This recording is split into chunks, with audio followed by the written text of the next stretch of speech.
इसमें हम total 7 stages discuss करेंगे जहां पर आप अपने माता पिता या अन्य रिलेटिव्स का नाम निकलवा सकते हैं। दोस्तों 498A के केस में अक्सर ये देखा गया है कि पत्नी पति पर तो आरोप लगाती ही है, बल्कि पत्नी की कोशिश ये होती है कि पति के साथ साथ ज़्यादा से ज़्यादा और फैमिली मेम्बर्स जैसे कि माता पिता हैं, भाई बहन हैं या कोई और रिश्तेदार हैं पति के, उनको भी आरोपी बनाया जाए। ऐसे में पति जो ऑलरेडी परेशान है उसकी परेशानी और बढ़ जाती है जब वो अपने माता पिता या रिश्तेदारों को 498A केस में दोषी बनते हुए देखता है। माता पिता और रिलेटिव्स की तरफ से भी काफ़ी प्रेशर पति को झेलना पड़ता है। माता पिता या अन्य रिलेटिव्स का ये कहना होता है कि उन लोगों को पति की वजह से सब कुछ झेलना पड़ रहा है या पति की वजह से पत्नी ने उन लोगों पर भी FIR कर दी है। देखिए ऐसे में सभी को कोर्ट या पुलिस के चक्कर लगाने पड़ते हैं, बेल या एंटीसिपेटरी बेल करवानी पड़ती है और केस की हरेसमेंट और मेंटल प्रेशर का सामना भी करना पड़ता है। तो आज के इस वीडियो में हम बात करेंगे कि यदि पत्नी हस्बैंड के खिलाफ 498A की FIR दर्ज करवाती है और उसमें पति के साथ साथ उसके माता पिता या अन्य रिलेटिव्स को भी अक्यूज यानी कि दोषी बनाती है, तो ऐसे में माता पिता या अन्य रिश्तेदारों का नाम कैसे FIR से निकलवाया जा सकता है और कैसे केस जीता जा सकता है। वीडियो शुरू करने से पहले मैं आप सभी को रिक्वेस्ट कर दूं कि यदि आपने अभी तक चैनल को सब्सक्राइब नहीं किया है तो चैनल को सब्सक्राइब कर लीजिए, साथ ही नोटिफिकेशन बेल आइकन भी दबा दीजिए। इन केस आपकी कोई भी लीगल समस्या है, लीगल क्वेरी है, तो आप मुझे भेज सकते हैं। नमस्कार दोस्तों, लीगल गुरुकुल में आप सभी का बहुत बहुत स्वागत है। तो चलिए वीडियो को शुरू करते हैं। इसमें हम टोटल 7 स्टेजेस डिस्कस करेंगे जहां पर आप अपने माता पिता या अन्य रिलेटिव्स का नाम निकलवा सकते हैं। जितनी जल्दी जितनी अर्ली स्टेज पर आप उनका नाम निकलवाएंगे वो आपके लिए और उनके लिए बेहतर होगा, क्योंकि इससे टाइम भी बचेगा, पैसा भी बचेगा और हरासमेंट भी कम होगी। जितनी बाद वाली स्टेज पे आप निकलवाएंगे तो उतना ही आपको खर्चा होगा, उतना ही आपका टाइम लगेगा और उतनी ही आपकी मेंटल हरासमेंट भी होगी। सबसे पहली स्टेज है कि जब FIR दर्ज नहीं हुई है। देखिए सबसे पहले पत्नी 498 की कंप्लेंट देगी थाने में या महिला थाने में। ऐसे में उस पर तुरंत FIR नहीं होती है, उसे क्राइम अगेंस्ट वुमेन सेल में भेजा जाता है ताकि यदि कोई सेटलमेंट या कॉम्प्रोमाइज़ हो सकता है तो वहाँ उस कॉम्प्रोमाइज़ या सेटलमेंट की कोशिश हो सके। ऐसे में बातचीत के दौरान ये सामने आता है कि पत्नी के मेन एलिगेशंस केवल पति पर हैं, बाकी के खिलाफ एलिगेशन सिर्फ प्रेशर बनाने के लिए हैं और हैरेस करने के लिए लगाए गए हैं। तो ये बात पत्नी को समझाई जाती है कि बाकी मेंबर्स को अक्यूज बनाने से कोई फ़ायदा नहीं है, क्योंकि कुछ भी सब्सटेंटिव एलिगेशन नहीं है या कोई प्रूफ नहीं है। अगर पत्नी इसी स्टेज पर मान जाती है तो उससे एक स्टेटमेंट ले ली जाती है कि वो केवल और केवल पति के खिलाफ कार्रवाई करना चाहती है और बाकी दोषीगण के खिलाफ कोई कार्रवाई नहीं करना चाहती है। ऐसे में इसी स्टेज पर पति के अलावा जिसको भी निकालना है उसे निकाला जा सकता है और FIR केवल पति पर ही होगी। ऐसे में हो सकता है कि उसकी स्टेटमेंट ली जाए या हो सकता है कि उससे एक नई कंप्लेंट ले ली जाए जिसमें कि केवल और केवल पति का नाम होगा और बाकियों के ऊपर कोई एलिगेशन नहीं होगा।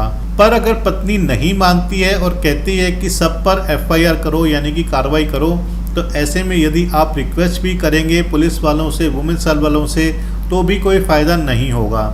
FIR कंप्लेंट के बेसिस पर सबके खिलाफ ही होगी।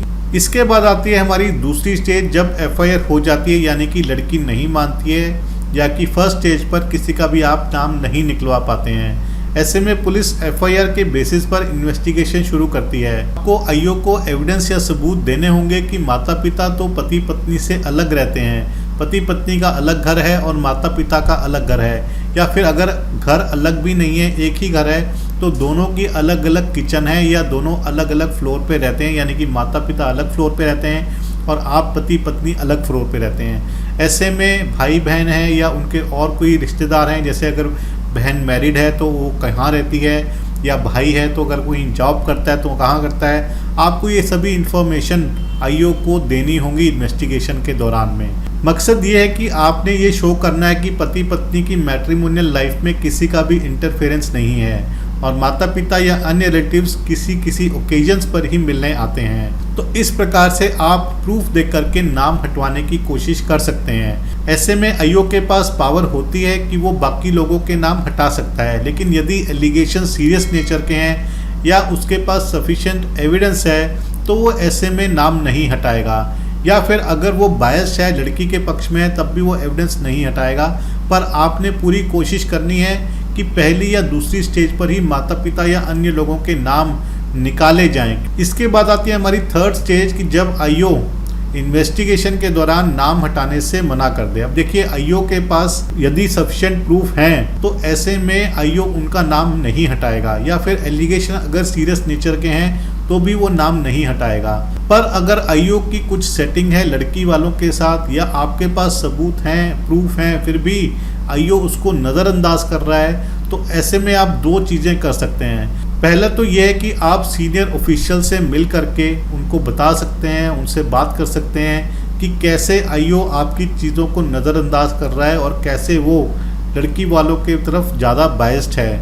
आप सारी चीज़ें बताएं कि कैसे आपके माता पिता या अन्य रिलेटिव्स को बेवजह से 498A केस में घसीटा जा रहा है। दूसरा, अगर सीनियर पुलिस ऑफिशियल भी कुछ नहीं करते हैं तो ऐसे में आप कोर्ट में 156(3) CRPC की एप्लीकेशन लगा सकते हैं और कोर्ट से रिक्वेस्ट कर सकते हैं कि FIR में इन्वेस्टिगेशन की स्टेटस रिपोर्ट सबमिट करे आईओ, यानी कि FIR में इन्वेस्टिगेशन क्या हुई है, कितनी हुई है, वो चीज़ कोर्ट के सामने आईओ लेकर के आए। ऐसे में कोर्ट आईओ से स्टेटस रिपोर्ट सबमिट करने को कह सकती है और बाकी एक्यूज के बारे में पूछ सकती है कि इन्वेस्टिगेशन में क्या कुछ मिला उनके खिलाफ। ऐसे में कोर्ट के प्रेशर में आकर के जनरली आईओ माता पिता और अन्य रिलेटिव्स के नाम निकाल देते हैं।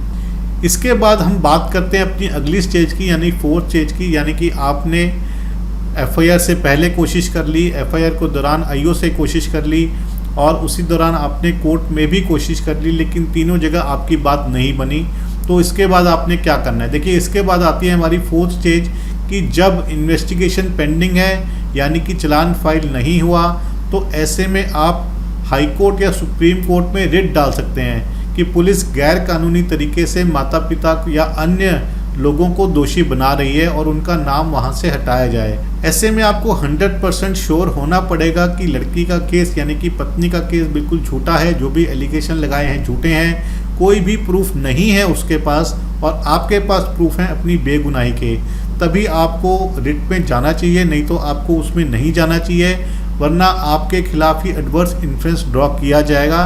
यदि पत्नी के पास कुछ भी छोटा मोटा प्रूफ भी है तो आप इसमें ना जाएं। देखिए रिट में यदि आप नहीं जाना चाहते हैं या रिट में आपको कोई रिलीफ नहीं मिलता, तो इसके बाद आती है हमारी फिफ्थ स्टेज, जब आईओ चालान पेश कर देता है। देखिए इससे पहले हमने बात करी थी जब चालान पेश नहीं हुआ था, अब हम फिफ्थ स्टेज पे बात कर रहे हैं कि जब आईओ ने चालान पेश कर दिया कोर्ट में, क्योंकि अभी तक सभी स्टेजेस में आपको सक्सेस नहीं मिली है, तो जाहिर है कि आईओ चालान सभी दोषी के खिलाफ पेश करेगा।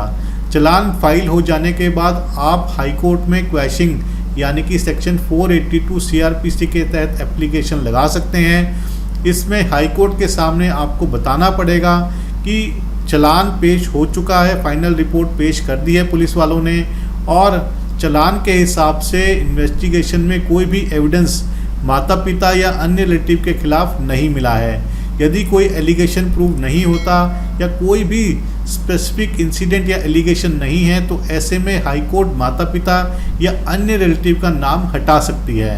अब हम बात करते हैं कि यदि हाई कोर्ट में भी आपकी बात नहीं बनती है और हाई कोर्ट ने किसी का भी नाम नहीं निकाला, तब आती है हमारी सिक्स्थ स्टेज यानी कि ट्रायल कोर्ट की स्टेज। देखिए जब भी चालान कोर्ट में पेश होता है तो ऐसे में कोर्ट चार्जेस फ्रेम करती है एक्यूज के ऊपर कि चालान के हिसाब से किस दोषी पर कौन कौन से सेक्शन लगाए जाएंगे। तो ज़रूरी नहीं है कि सभी सेक्शन सभी दोषियों पर लगें, हो सकता है कुछ के ऊपर सारे सेक्शन लग जाएं, हो सकता है कुछ के ऊपर 1-2 सेक्शन लगें, तो वो अलग अलग एलिगेशन के हिसाब से सेक्शन लगते हैं। तो जब भी चालान लगाने की स्टेज आती है तो आप कोर्ट को कह सकते हैं या आपका एडवोकेट कोर्ट को कह सकता है कि वो चार्ज के ऊपर आर्गूमेंट्स करना चाहते हैं। आर्गूमेंट्स में आप बता सकते हैं कि माता पिता या अन्य रिलेटिव्स के केस से निकलना चाहिए क्योंकि चालान में उनके खिलाफ कोई एविडेंस सामने ही नहीं आ रहा है। ऐसे में कोर्ट पूरे चालान को पढ़ती है और यदि कोई भी एविडेंस माता पिता या किसी अन्य रिलेटिव के खिलाफ चालान में नहीं आता है तो कोर्ट के पास पावर है कि चार्ज की स्टेज पर ही जो माता पिता हैं या अन्य एक्यूज हैं उनको डिस्चार्ज कर सकती है। पर अगर कोर्ट को लगता है कि सभी पर चार्ज लगना चाहिए तो वो सभी को चार्जशीट कर देगी। ऐसे में आपके पास एक और विकल्प है, यानी कि हमारा 7th स्टेज और लास्ट स्टेज।